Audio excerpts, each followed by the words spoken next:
Welcome dear students. पिछली class में हमने ब्लड्स के इंट्रोडक्शन देख चुके थे। ब्लड का इंट्रोडक्शन क्या क्या होता है, इसके सिनोनिम्स देख, इसके जो पर्यायवाची जितने भी नाम है वो सब देख चुके थे। अब इसके बाद हम जो दूसरा जो टॉपिक आता है वो होता है इसकी प्रॉपर्टीज। इसकी प्रॉपर्टीज कौन कौन सी है वो हम देख लेते हैं। इसकी जो प्रॉपर्टीज होती है वो सबसे पहले हम बात करते हैं इसके कलर की। ये कलर कैसा होता है, इसका कलर बेटा जी रेड होता है। कैसा होता है बेटा जी? रेड होता है। रेड मीन लाल। जो हमारा ब्लड होता है वो लाल कलर का होता है। ठीक है, अब बात कर लेते हैं आरटीएल मीन्स जो ब्लड का जो कलर जो रेड हो गया वो आर्टीरियल ब्लड। आर्टीरियल मीन्स धमनी और वीनस मीन्स सिराए। क्या हो गई बेटा जी? सिराए। आर्टीरियल ब्लड तो धमनियों में जो ब्लड पाया जाता है और जो सिराओं में जो ब्लड पाया जाता है, जो वीनस ब्लड होता है, इनमें जो ब्लड का जो कलर हो जाता है वो भी थोड़ा थोड़ा डिफरेंट हो जाता है। किसकी वजह से हो जाता है? वो O2 और CO2 की वजह से हो जाता है। किसकी वजह से बेटा जी? O2 और CO2 ऑक्सीजन तथा कार्बन डाइऑक्साइड की वजह से इसके कलर में थोड़ा बहुत ही चेंज हो जाता है। जो हमारा जो आर्टीरियल जो ब्लड होता है, नॉर्मल जो कलर वो रेड हो गया। इसके बाद जो आर्टीरियल जो ब्लड हो गया वो हमारा जो धमनियों में जो ब्लड पाया जाता है उसका जो कलर कैसा होता है? स्केलेट रेड। ठीक है, और क्यों होता है? क्योंकि जो हमारे जो आर्टीरियल जो ब्लड जो होता है उनमें जो ऑक्सीजन की जो मात्रा होती है वो सबसे ज्यादा पाई जाती है। क्या पाई जाती है बेटा जी? सबसे ज्यादा। जिसकी वजह से जो हमारा जो ब्लड का जो कलर हो गया, आर्टीरियल ब्लड का जो कलर हो गया वो कैसा हो गया? स्केलेट रेड।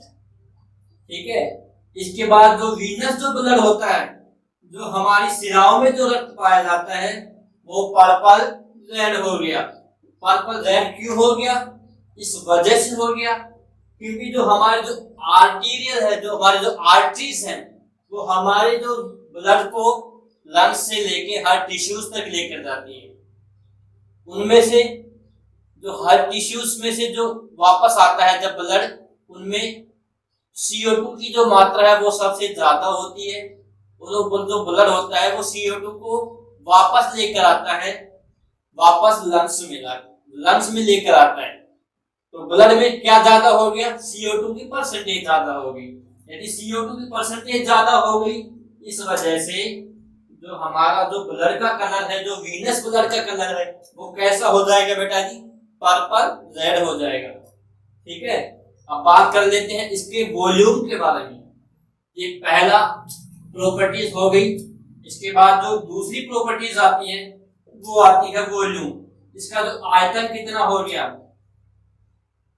आयतन फीमेल्स में अलग होता है, मेल्स में अलग होता है। जो न्यूबॉर्न बेबी होते हैं उनमें भी एकदम डिफरेंट होता है। अब वॉल्यूम की बात कर लेते हैं। औसतन बेटा जी, औसतन हमारे शरीर में एडल्ट्स में जो हमारे जैसे होते हैं उनमें ब्लड का जो परसेंटेज होता है वो कितना होता है? वो 5 लीटर होता है। कितना होता है बेटा जी? 5 लीटर होता है। एडल्ट्स में क्या होती, कितना होता है बेटा जी? 5 लीटर। इसके बाद जो न्यूबॉर्न बेबी हैं, जो बच्चे अभी अभी जन्म ही लिए हैं, जिनकी एज 0 से लेकर साल भर 0 से 1 होती है, 0 से 1 वर्ष तक होती है, उनमें 450 मिलीलीटर ब्लड पाया जाता है। और जो फीमेल्स होती हैं, हम सबको पता है हर चीज कम होगी तो ब्लड भी कम होगा। कितना होगा? वो 450 ग्राम कम होगा। किसकी तुलना में? मेल्स की तुलना में, एडल्ट्स की तुलना में। कितना कम होगा? 450 मिलीलीटर। तो ब्लड कितना हो गया? 4.5 लीटर। ठीक है बेटा जी, एडल्ट में 5 लीटर हो गया, न्यूबॉर्न बेबी होते हैं उनमें 450 मिलीलीटर हो गया, जो फीमेल्स होती हैं उनमें 4.5 लीटर ब्लड हो गया। ठीक है बेटा जी, ये तो हो गए इसके दो प्रॉपर्टीज। अब हम नेक्स्ट प्रॉपर्टीज की बात करते हैं। उससे पहले एक बात और, जो हमारे जो पूरे बॉडी में जितना हमारा जो एक एवरेज ह्यूमन बीइंग की बात लेकर चलते हैं,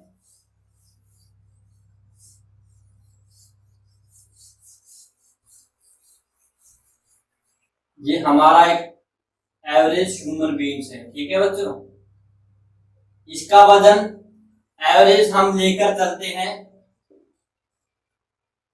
वो 70%, वो 70 किलोग्राम, सॉरी, ये हमारे पूरे शरीर का मीन्स पूरे 70 किलो वजन वाले शरीर का कितना होता है ब्लड? 1%। कोई 8% बोल देता है, 8% बोल देता है, कोई 6 से 8% बोल देता है, कोई 6 से कोई 7 से 8% बोल देता है। बात वही है, पूरे शरीर का 8% ब्लड हमारे शरीर में पाया जाता है। ठीक है बेटा जी, अब हम बात कर लेते हैं इसके जो नेक्स्ट प्रॉपर्टीज हैं उसके बारे में। तीसरी प्रॉपर्टीज के बारे में हम बात करते हैं, वो हो गई बेटा जी रिएक्शन। इसका रिएक्शन कैसा होता है बेटा जी? इसका होता है स्लाइटली एल्केलाइन। स्लाइटली मींस थोड़ा, एल्केलाइंस मीन क्षारीय। इसकी जो रिएक्शन हो गई बेटा जी वो स्लाइटली एल्केलाइन होता है, यह थोड़ा सा क्षारीय होता है। इसके बाद थोड़ा क्षारीय क्यों होता है? क्योंकि जो इसकी जो नेक्स्ट जो प्रॉपर्टीज होती है वो होती है पीएच। बिकॉज इसकी जो पीएच होती है वो 7.4 होती है। पीएच स्केल आप सबको पता होगा, पीएच स्केल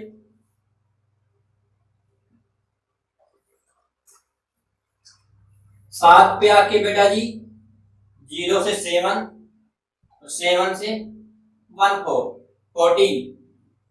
यदि हम 0 से 7 की तरफ चलेंगे तो वो क्या होगा बेटा जी? वो एसिड बेस होगा। एसिड होगा मतलब अम्ल होगा, वो हमें अम्लीय गुण प्रदर्शित करेगा। जैसे ही हम 7 पे आते हैं, फिर 7 पे आके वो चीज उदासीन हो जाएगी। क्या हो जाएगी बेटा जी? वो उदासीन हो जाएगी। इसके बाद जैसे ही हम 7 से थोड़ा सा आगे बढ़ेंगे, 7 से लेके लास्ट 14 तक, 14 पे जाते ही ये क्या हो जाएगा? क्षारीय। ये है पीएच स्केल। ठीक है बेटा जी, तो हमारा जो ब्लड की जो कितनी पीएच है वो है 7.4, मींस उदासीन से थोड़ा ही ज्यादा। इस वजह से हमने इसको थोड़ा क्षारीय बोला है, ना कि पूरा क्षारीय। ठीक है बेटा जी, इसके बाद ये प्रॉपर्टीज पूरी, जो 5 नंबर की जो प्रॉपर्टीज आती है, 5 नंबर की आती है वो विस्कोसिटी आती है।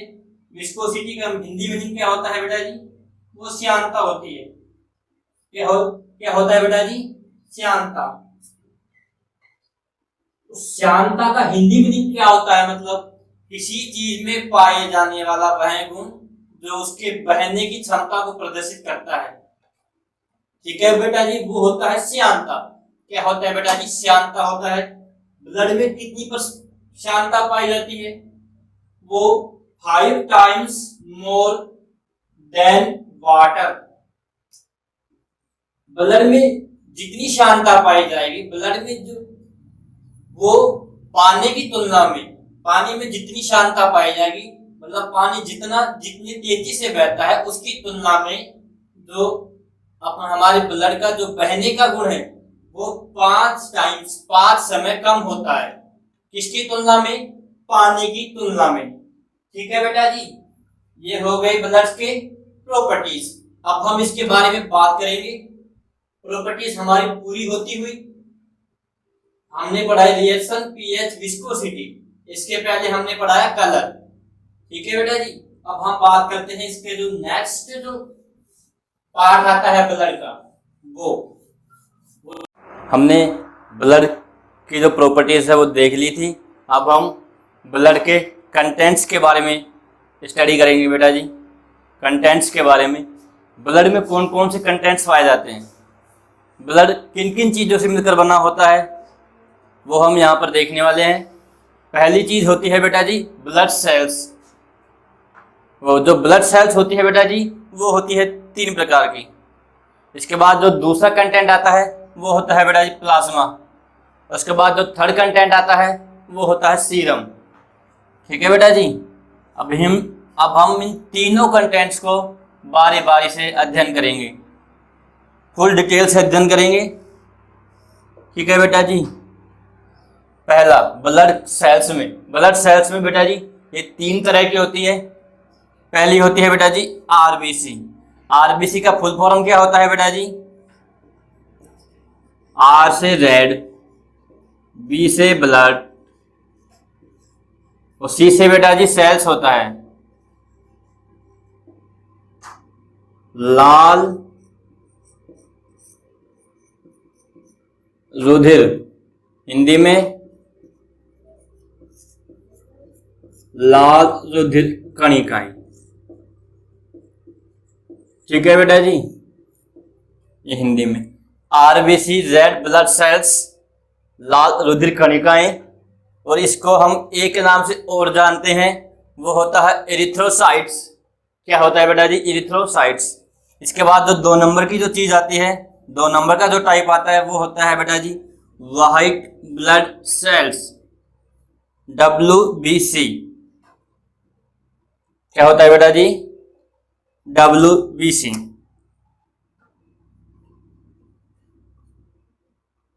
WBC की full form white blood sales. White mean सफेद।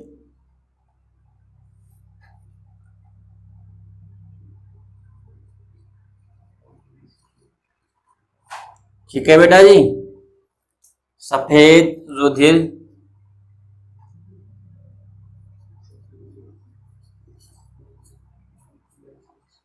कणिकाएं। ठीक है बेटा जी, इसका जो दूसरा नाम होता है वो होता है ल्यूकोसाइट्स। ठीक है बेटा, इसके बाद जो 3rd नंबर का जो आता है, 3rd नंबर का जो सेल्स आती है वो होती है प्लेटलेट्स। और इसका दूसरा नाम होता है बेटा जी थ्रोम्बोसाइट्स। प्लेटलेट्स होती है बेटा जी वो हमारे इम्यूनिटी सिस्टम जो हमारा जो प्रतिरक्षा तंत्र है,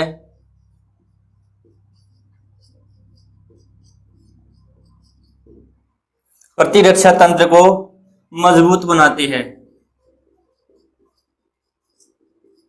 मजबूत बनाती है। अब हम बारी बारी से इन सभी के बारे में थोड़ा थोड़ा पढ़ेंगे। ठीक है बेटा जी, अब सबसे पहले बात कर लेते हैं आरबीसी के बारे में। आरबीसी क्या होती है, किससे मिलकर बनी होती है, इसका कंपोजिशन क्या है? ठीक है बेटा जी,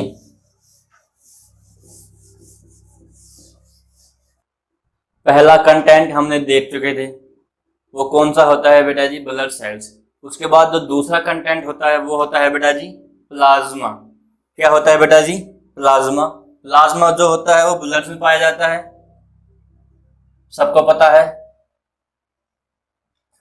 फिर भी मैं छोटी सी जानकारी बता देता हूं जो भूल जाते हैं जो बंदे। उसकी बात करते हैं अब हम प्लाज्मा के बारे में फुल डिटेल से नहीं पढ़ेंगे, लेकिन थोड़ा बहुत जनरल नॉलेज हम ले लेते हैं। इसके बाद प्लाज्मा के बारे में है डीपली, वो हम जो नेक्स्ट क्लास होगी हमारी उसमें डिस्कस करेंगे। ठीक है बेटा जी, इसके बाद अब हम प्लाज्मा के कलर के बारे में बात करते हैं बेटा जी। प्लाज्मा कौन से कलर का होता है? उसका कलर होता है बेटा जी स्ट्रो कलर। स्ट्रो मीन्स भूसा। भूसा देखा होगा आपने, गांव में जो हम भैंसों को डालते हैं जो चारा, उसको वो भूसा होता है। और उसका कलर कैसा होता है? येलो कलर का होता है बेटा जी। वो कैसा होता है? येलो कलर का। पूरा येलो नहीं होता, वो हल्का होता है, हल्का येलो कलर का होता है बेटा जी वो। इसलिए हम इसको स्ट्रो कलर भी बोल सकते हैं या फिर हल्का पीला भी बोल सकते हैं। ठीक है बेटा जी, ये होता है बेटा जी। अब जो नेक्स्ट बात है वो है, जो प्लाज्मा होता है वो एकदम क्लियर लिक्विड पार्ट होता है बेटा जी। वो होता है गाढ़ा तरल पदार्थ होता है बेटा जी हिंदी में।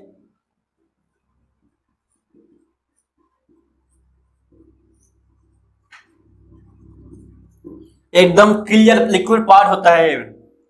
इसके बाद इसकी जो परसेंटेज होती है वो हमारे शरीर में 55% होता है बेटा जी। कितना होता है?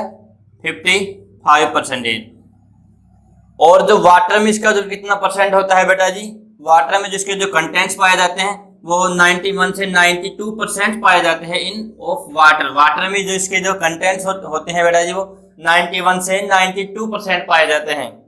इसके बाद इसमें सॉलिड्स भी पाए जाते हैं। सॉलिड्स 2 टाइप के होते हैं, ऑर्गेनिक सॉलिड्स पाए जाएंगे इसमें और इनऑर्गेनिक सॉलिड्स भी पाए जाएंगे। अब हम बात करते हैं प्लाज्मा में कौन कौन सी प्रोटीन्स पाई जाती हैं। प्लाज्मा में जो प्रोटीन्स पाई जाती हैं वो 3 टाइप्स की होती हैं बेटा जी। कितने टाइप की होती है बेटा जी? 3 टाइप की। और कौन कौन सी होती है वो हम देख लेते हैं।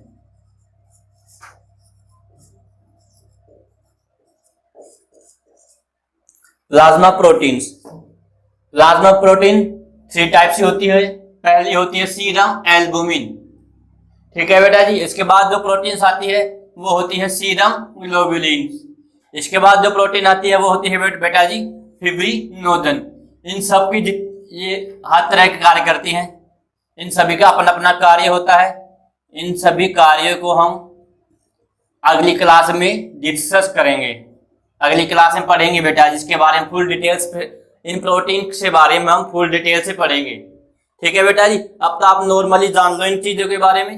इसके बाद अगला जो पार्ट आता है कंटेंट्स का, जो 3rd पार्ट है बेटा जी वो है सीरम। अब हम सीरम के बारे में जान लेते हैं बेटा। जो सीरम का जो कलर होता है बेटा जी वो कैसा होता है?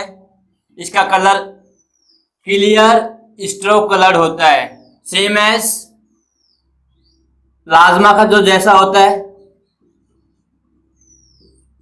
सेम एज प्लाज्मा के जैसा होता है। इसका जो कलर क्लियर स्ट्रो कलर हो गया। स्ट्रो मीन्स मैंने बता ही दिया था, हल्का पीला। ठीक है बेटा जी। वो भूसे वाला जो एग्जाम्पल दिया था उसमें। अब हम सीरम के बारे में बात करते हैं। सीरम,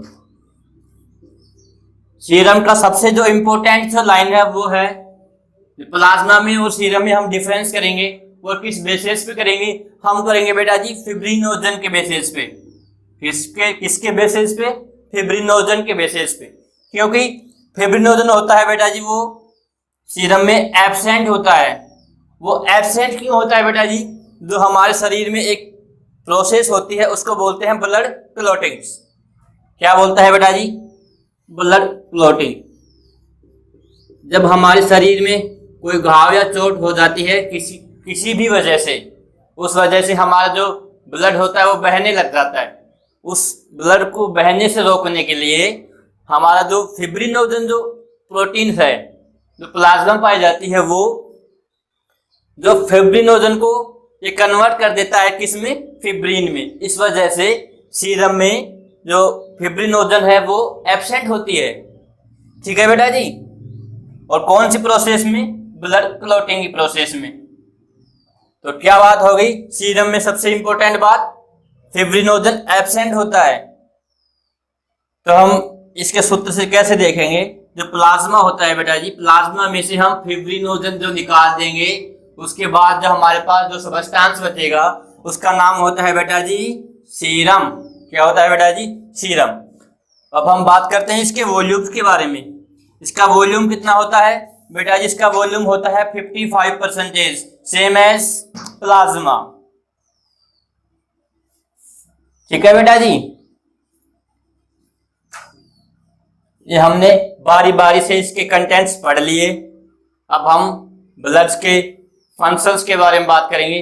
ब्लड्स के फंक्शंस कौन कौन से हैं? ठीक है बेटा जी, इतना समझ में आ गया तो हमें बताना जरूर कमेंट करके। अब हम ब्लड के फंक्शंस के बारे में पढ़ेंगे। कंटेंट्स हमने देख लिए थे बेटा जी। अब हम बात करेंगे ब्लड्स के कौन कौन से कार्य हैं, कौन कौन से फंक्शंस है बेटा जी। इन सब में जो ब्लड का जो पहला फंक्शंस होता है बेटा जी, वो होता है न्यूट्रिटिव फंक्शंस, जो हमारे शरीर को पोषक पदार्थ की जो पूर्ति करवाता है ये। ठीक है बेटा जी, लाइक कौन कौन से पोषक पदार्थ होते हैं हमारे शरीर में? Like glucose, amino acids, lipids और विटामिन्स भी हमारे शरीर में होती है बेटा जी, और कुछ हमें बाहर से लेनी पड़ती है। इनको ये सभी को डेराइव होके जो हमारा जो डाइजेस्ट फूड है, वो डाइजेस्ट फूड किसके द्वारा एब्जॉर्ब हो जाता है बेटा जी? GI tract. जीआई ट्रैक्ट होता है बेटा जी गैस्ट्रो इंटेस्टाइनल ट्रैक्ट होता है बेटा जी।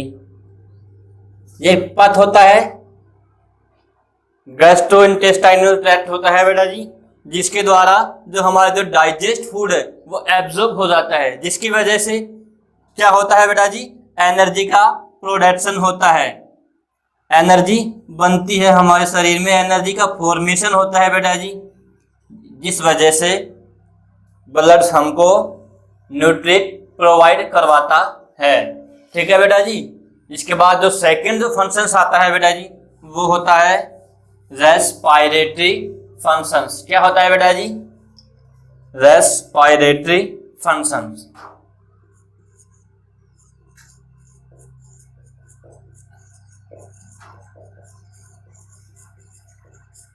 थर्ड वो सेकंड आता है बेटा जी रेस्पिरेटरी फंक्शंस। रेस्पिरेटरी मीन्स जो श्वसन होता है बेटा जी। अब हम बात करते हैं रेस्पिरेटरी फंक्शंस के बारे में। इसके श्वसन कार्य कौन कौन से हैं? पहला है, ये सबसे पहले क्या कैरी करती है? ऑक्सीजन कैरी करती है। कहाँ से? कैरी द ऑक्सीजन फ्रॉम, कहाँ से? एल्वियोलाइज। एल्वियोलाइज बेटा जी कहाँ प्रेजेंट होती है? ऑफ द लंग्स, लंग्स में प्रेजेंट होती है बेटा जी। ये ऑक्सीजन को कैरी करती है एल्वियोलाई से लेके, एल्वियोलाई जो प्रेजेंट होती है लंग्स में, टू डिफरेंट टिश्यू, अलग अलग ऊतकों में। एंड इसके बाद ये ऑक्सीजन ले गई एल्वियोलाई जो लंग्स में प्रेजेंट होते हैं वहां से, ये कहाँ ले गई? डिफरेंट टिश्यूज तक। उसके बाद ये इसका पहला कार्य हो गया, ये ऑक्सीजन को डिफरेंट टिश्यू तक पहुंचाते हैं। इसके बाद जो वहां से वापस आता है जब ब्लड, वो CO2 टिश्यूज से वापस एल्वियोलाई तक लाता है। एल्वियोलाइज लंग्स में प्रेजेंट होते हैं बेटा जी। ठीक है बेटा जी, ये हो गया इसका दूसरा फंक्शंस। अब बात करते हैं इसके तीसरे फंक्शंस के बारे में। वो होता है बेटा जी एक्सक्रीटरी जो फंक्शंस होता है, जो उत्सर्जी, जो हमारे जो वेस्ट प्रोडक्ट हैं उनको बाहर निकालने का जो कार्य होता है वो ब्लड भी करता है। जो थर्ड नंबर का जो फंक्शंस है उसके बारे में देख लेते हैं। ये जो हमारे जो वेस्ट जो प्रोडक्ट्स होते हैं, जो हमारे अनयूजुअल होते हैं, जो हमें यूज नहीं आते हैं, उन जो प्रोडक्ट्स को ये फॉर्म करता है इन द टिश्यूज, टिश्यू से ड्यूरिंग, किसके दौरान बेटा जी? Various metabolic activities. जो हमारे जो वेस्ट प्रोडक्ट होते हैं, जो हमारे जो मेटाबॉलिक जो एक्टिविटीज होती है, उनके द्वारा जो वेस्ट जो प्रोडक्ट्स बनते हैं उनको ये क्या करता है बेटा जी? रिमूव करता है। क्या करता है बेटा जी? रिमूव, हटाता है बेटा जी इनको। किसके द्वारा? बाई ब्लड्स के द्वारा। ठीक है बेटा जी। और ये क्या कैरी करता है? Carry to excretory organ like kidney, skin, liver and ETC etcetera आदि और कई भी प्रकार के हो सकते हैं। फ्रॉम एक्सक्रीशन के दौरान, उत्सर्जन के दौरान ये हमारे जितने भी ऑर्गन है, जैसे कौन कौन सी किडनी होती है, स्किन होता है और जो लीवर होता है, इनके द्वारा जो भी उत्सर्जित पदार्थ होते हैं जो हमारे शरीर में अनयूजुअल होते हैं, जो यूज नहीं आते हैं, उनको ये कैरी कर वापस लाता है। और जो हमारे जो ऑर्गन है उनके द्वारा ये इनको बाहर निकाल देता है। ठीक है बेटा जी, ये हो गए इसके 3 फंक्शंस। अब हम चौथे फंक्शंस के बारे में बात करेंगे इस बेटा जी। चौथा फंक्शन कौन सा है? वो ट्रांसपोर्ट हार्मोन्स एंड एंजाइम्स है। कौन सा है बेटा जी? चौथा जो फंक्शंस होता है बेटा जी ब्लड का, कौन सा होता है बेटा जी? Transport hormones and enzymes. ये हमारे शरीर में जो जितने भी हार्मोन्स बनते हैं और जो भी एंजाइम्स, उन सबको क्या करता है बेटा जी? ट्रांसपोर्ट का कार्य करता है। कौन बेटा जी? ब्लड। भूल मत जाना बेटा जी, ब्लड करता है। ठीक है, जो हमारे जो डक्टलेस जो ग्लैंड्स होती है, जो एंडोक्राइन ग्लैंड्स होती है, उनको हम डक्टलेस भी बोलते हैं, नलिका विहीन बोलते हैं हिंदी में। जो ग्लैंड्स होती है, डक्टलेस जो ग्लैंड्स होती है, जो एंडोक्राइन ग्लैंड पार्ट होती है, वो सबसे पहले जो रिलीज करती है, जो हार्मोन जो रिलीज करती है, वो किस में करती है? वो डायरेक्टली ब्लड्स में रिलीज करती है हार्मोन। वो सीधा ही ब्लड में हार्मोन का रिलीजन कर देती है।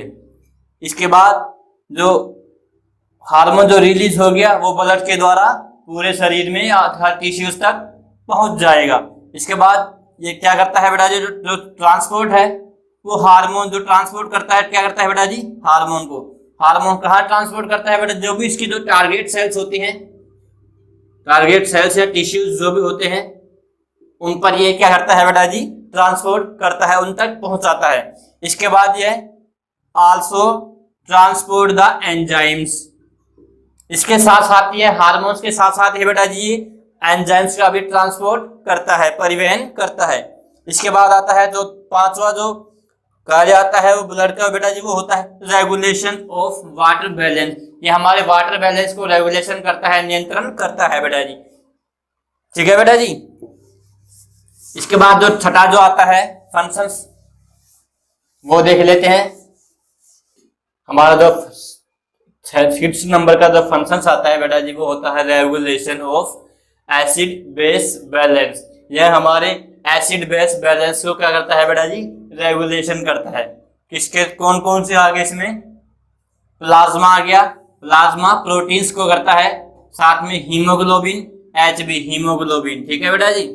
एटैच बफर्स, बफर्स क्या होता है बेटा जी? एंजाइम्स की तरह वर्क करते हैं बेटा जी। ये उत्प्रेरक की तरह व्यवहार करते हैं बेटा जी। ठीक है बेटा जी। इसके बाद 7वां नंबर का जो हमारा जो रेगुलेशन वो फंक्शंस आ गया बेटा जी, वो होता है बेटा जी रेगुलेशन ऑफ बॉडी टेम्परेचर। ये हमारे बॉडी टेम्परेचर को रेगुलेशन करता है, रेगुलेट करता है। बिकॉज क्योंकि हमारे जो शरीर में जो ब्लड का जो हीट होती है वो सबसे ज्यादा होती है। ठीक है बेटा जी, because of high specific heat of blood. इसका किसके लिए रेस्पॉन्सिबल होता है? For maintaining the thermoregulatory mechanism. जो ताप नियंत्रण जो मैकेनिज्म होती है, जो गतिविधि होती है, उनमें ये हमारे शरीर में जो ताप नियंत्रण जो मैकेनिज्म जो गतिविधियां होती है, उनको ये मेंटेन करता है। दैट इज, एक लाइन में बात करें कि हमारे शरीर में ये जो बैलेंस हो गया, किसके बारे में बैलेंस करता है? बिटवीन, एक लाइन में बात करें इसके बारे में, हीट लॉस के बारे में, हमारा ब्लड, हमारे शरीर में कितना हीट लॉस हुआ है, साथ में हमारा जो शरीर होता है वो कितनी हीट गेन किया है। गेन मतलब प्राप्त करना। ठीक है बेटा जी। इन द बॉडी, हमारा शरीर कितनी हीट लॉस करता है तथा कितनी हीट गेन करता है। ठीक है बेटा जी। अब इसके बारे में बात करते हैं हम। 8वां जो फंक्शन आता है बेटा जी, वो होता है, इसके बाद जो फंक्शंस आता है बेटा जी वो होता है 8वां फंक्शंस, स्टोरेज फंक्शंस। ठीक है बेटा जी।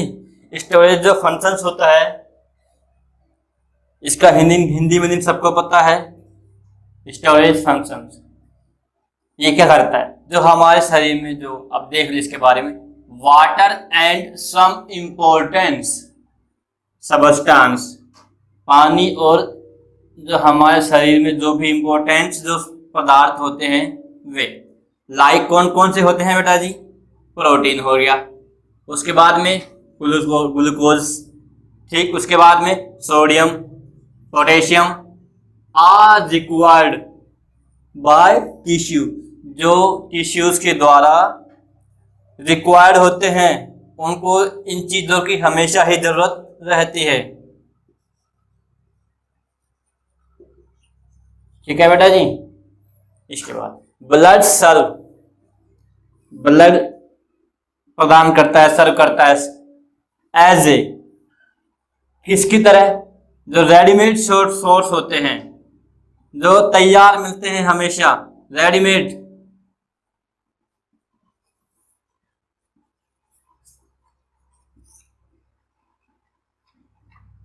फॉर दी सबस्टांस, जो ब्लड होता है वो इन सबस्टांस को रेडीमेड होता है, क्या करता है बेटा जी, वो रेडीमेड सोर्स होता है किनका, इन सबस्टांस का, किनका, प्रोटीन, ग्लूकोज, सोडियम, पोटेशियम, और जो भी हाँ टिश्यूज को जो भी रिक्वायर्ड होता है उन सब के बारे में ये रेडीमेड सोर्स होता है। ठीक है बेटा जी। अब बात करते हैं दी सबस्टेंस, ये जो सबस्टेंस है आर टेकन फ्रॉम ब्लड, ये ब्लड के द्वारा ग्रहण किए जाते हैं, किसके दौरान, ड्यूरिंग द कंडीशन, किसके दौरान, कौन कौन से जो कंडीशन है वो होते हैं लाइक एज स्टारवेशन, ये क्या होते हैं बेटा जी, प्रोसेस होती है जो हम नेक्स्ट क्लास में डिस्कस करेंगे, जो भी हमारी क्लास होगी उसमें। इसके बाद जो फ्लूइड लॉस, जो हमारे जो फ्लूइड का जो लॉस होता है, जो वाटर का जो लॉस होता है किसी भी डिजीज के टाइम, डिजीज वायरस या बैक्टीरिया से किसी भी तरीके से हो सकती है बेटा जी।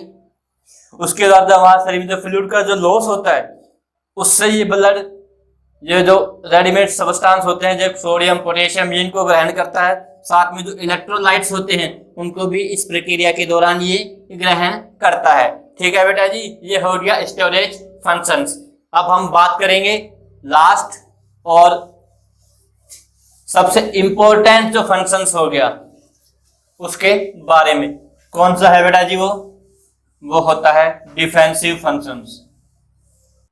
डिफेंसिव फंक्शंस कौन सा नंबर का है बेटा जी, ये 90 नंबर का और इंपॉर्टेंट फंक्शंस होता है बेटा जी।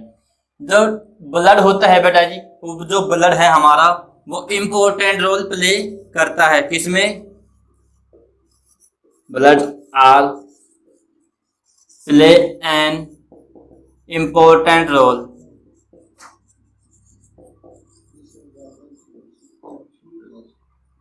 सबसे ज्यादा रोल प्ले करता है किसमें, डिफेंसिव फंक्शंस में। किसमें बेटा जी, डिफेंसिव फंक्शंस में।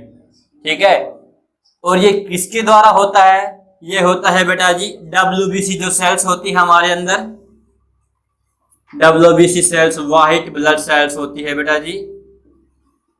ठीक है बेटा जी, वो किसके लिए रेस्पॉन्सिबल होती है बेटा जी, वो होती है डिफेंसिव मैकेनिज्म के लिए, डिफेंसिव फंक्शंस के लिए। ठीक है बेटा जी।